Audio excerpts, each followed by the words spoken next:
Nós voltamos com o Jogo do Poder, recebendo hoje o presidente regional do PT, Washington Quaquá, e também prefeito de Maricá. E contando com a participação do jornalista Caio Barbosa de O Dia, que deixou uma pergunta. Caio, por gentileza, repita.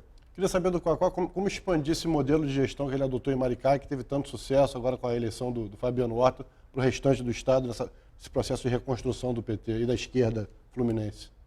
Eu acho que nós precisamos de símbolos, como tivemos na década de 80, o modo petista de governar, com vários símbolos, como Porto Alegre, como Icapuí. O PT carece, do ponto de vista municipal, de símbolos. Eu acho que Maricá, nós trabalhamos para isso. O Fabiano é um amigo desde os 10 anos de idade, petista desde essa época, é um cara ideologicamente muito firme, uma pessoa seríssima, vai fazer um grande governo. E Maricá, não tenho dúvida de que vai ser cada vez mais um exemplo nacional para a esquerda brasileira. Aprofundando essas políticas, avançando na democratização, na construção também de uma democracia digital, com uma empresa de telecomunicações municipal, a universidade municipal que nós vamos criar, o convênio com o MST para fazer as comunas para a produção de alimento orgânico, saudável, de agroecologia. Tem uma série de políticas, a escola de tempo integral, que a grande bandeira dele vai ser os CPTs, os campos de educação popular transformadora. Enfim, Maricá vai ser um exemplo para o Brasil. Eu não tenho pressa, eu não sou candidato, espero não ser candidato a nada em 18. Nós queremos reconstruir a esquerda brasileira a longo prazo. Temos aí 4, 6, 8, 10 anos para reconstruir a esquerda, fazendo coisas boas, coisas bacanas, que sirvam de exemplo para o povo. Quaquá, voltando à campanha da Jandira, alguns cientistas políticos que analisaram o comportamento da campanha dela disseram o seguinte: enquanto Jandira defendia o fora Temer, ela estava tendo um crescimento. Quando ela começou, de certa maneira, a se associar diretamente a Dilma, ela trazia a Dilma e trazia o ex-presidente Lula, ela começou a cair. Você acha que é procedente essa análise? Eu acho que não. As nossas pesquisas apontam, se você fizer uma pesquisa agora, 18% do eleitorado carioca diz que vota num candidato apoiado pelo Lula. E 12% diz que pode votar. Então, nós fizemos campanha para 30% do eleitorado, focado no 30% do eleitorado lulista. O que nos feriu de morte na reta final foram as pesquisas que induziram o voto útil. E nós tivemos um erro de não ter registrado uma pesquisa na semana anterior. Foi um erro de estratégia nosso. Também é uma campanha muito sem dinheiro, uma campanha que não tinha grana nem para fazer uma pesquisa. Isso que nos levou a não fazer. Então foi uma campanha na penúria, sem nenhum dinheiro, mas a Jandira teve um papel exemplar. Ela é uma mulher que eu sempre admirei, mas saiu dessa campanha sendo fã de Jandira Fegali. Ela fez uma grande campanha, teve coragem, enfrentou e fomos vítima desse voto útil.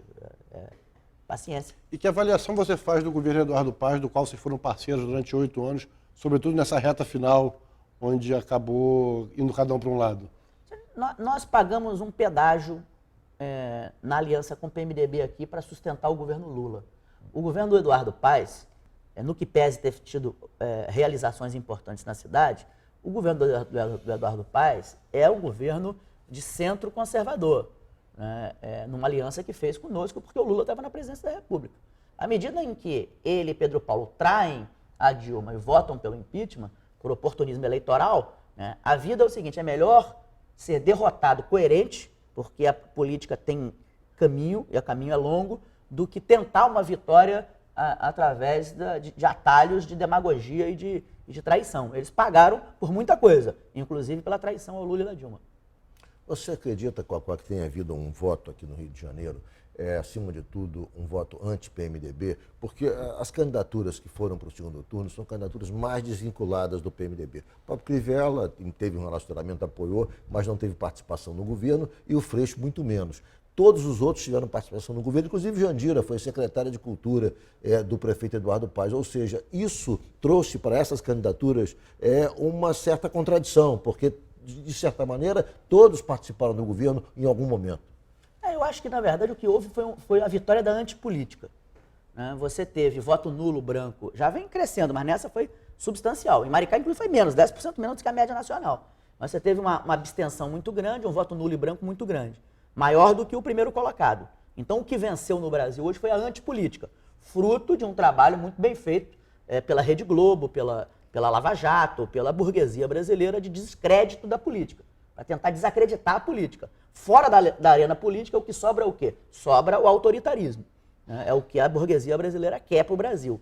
Então foi uma vitória da antipolítica. Os dois candidatos que chegaram ao segundo turno são dois candidatos, não que, o Freixo é um cara da política, um cara de esquerda, um cara sério, mas não é identificado como um político de base tradicional, né, dessa política tradicional. Do outro lado, o Crivella, que consegue se camuflar bem, né, quando ele tem uma pele de cordeiro em casa que ele veste, né, então ele não parece político. Né, por exemplo, chegou num debate e disse que não tinha nada a ver com a Petrobras. O diretor financeiro da Transpetro era um pastor, um bispo de uma igreja de Nova Iguaçu, indicada por ele. Diretor financeiro da Transpetro. Tinha nada a ver com política. Né? Mas o PT não tem nenhuma parcela de culpa nessa despolitização da seleção? Você acha que é só a questão da Rede Globo, da Lava Jato? Aí parece que também você fala que o PT precisa fazer uma autocrítica, mas nesse momento a gente só vê você colocando a culpa dos demais, Cocó. Não, o PT tem total culpa. O governo Lula tem total culpa. Devia ter quebrado o poder do monopólio das comunicações, devia ter organizado mais o povo, ter mudado os currículos escolares, ter feito política. Ter politizado o povo, organizado o povo. O pessoal do Minha Casa Minha Vida não foi organizado, o pessoal que ganha Bolsa Família não foi organizado, os estudantes que foram para o ProUni não foram organizados. O PT abandonou a organização popular. O PT tem muita culpa no cartório. Em 14 anos de poder, agora fora do poder, como fazer isso? 14 não, em 12.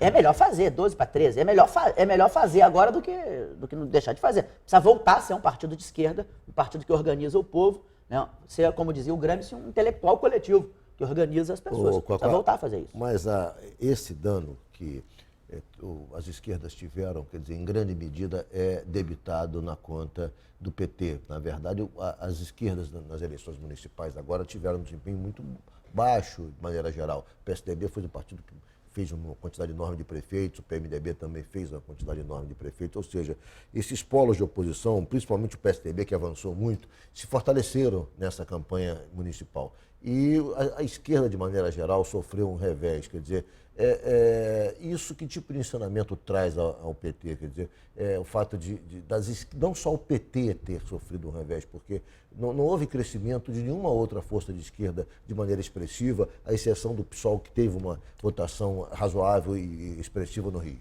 O PCdoB cresceu muito, por exemplo, elegeu cento e tantos prefeitos aí, cresceu muito o PCdoB, em relação à eleição passada. Também porque tem o Maranhão. Agora, o PT voltou aos patamares, aliás, mais ainda do que os patamares de 2000, como eu disse. Nós não tivemos essa derrota acachapante, como dizem. Nós tínhamos 186 prefeitos em 2000 e o Lula ganhou a presidência em 2002. Quando ganhou, um monte de gente veio para cá. E aí o partido inchou com a máquina federal. Agora que ele perdeu a máquina federal, o partido voltou para 200 e poucos, mais do que os 186 que ele tinha. Então o PT não voltou a um patamar de derrota absoluta. Isso aí também é o que a narrativa que a imprensa quer falar. O PT errou muito a não ter politizado o povo, errou muito a não ter mexido com o monopólio dos meios de comunicação, errou muito. Nós temos erros que nós admitimos. E fazemos essa crítica interna, todo mundo faz, até o Lula hoje reconhece isso. Como mobilizar o povo agora, um povo que se mostra desmobilizado? Um povo que não está só desmobilizado, como um pouco assim, cético, descrente em relação à esquerda. Exatamente. Pois quando a tempestade passar, quando o furacão e a tempestade passar, Lava Jato, a mídia criminalizando o PT, colocando a Polícia Federal para sacanear o Lula todo dia, quando isso tudo passar, o vendaval passar, e você olhar, isso vai demorar 1 ano, 2 anos, 3 anos, 4 anos, quando tudo passar, o povo vai começar a não ter mais ciência sem fronteiras, a não ter mais negro e pobre na universidade, a não ter mais escola federal, a diminuir o Bolsa Família. Aí as pessoas vão ver quem é quem nesse país. Aí a esquerda vai voltar a mostrar o que fez e o que eles fizeram com o povo. Eu sou, embora já esteja velho, eu não faço política para mim. Né? Nem estou preocupado com isso, com a próxima eleição. Estou preocupado em reconstruir longamente uma política de esquerda no Brasil. Eu vou fazer um rápido intervalo, o Jogo do Poder volta em 1 minuto, hoje com o presidente regional do PT, Washington Coquá.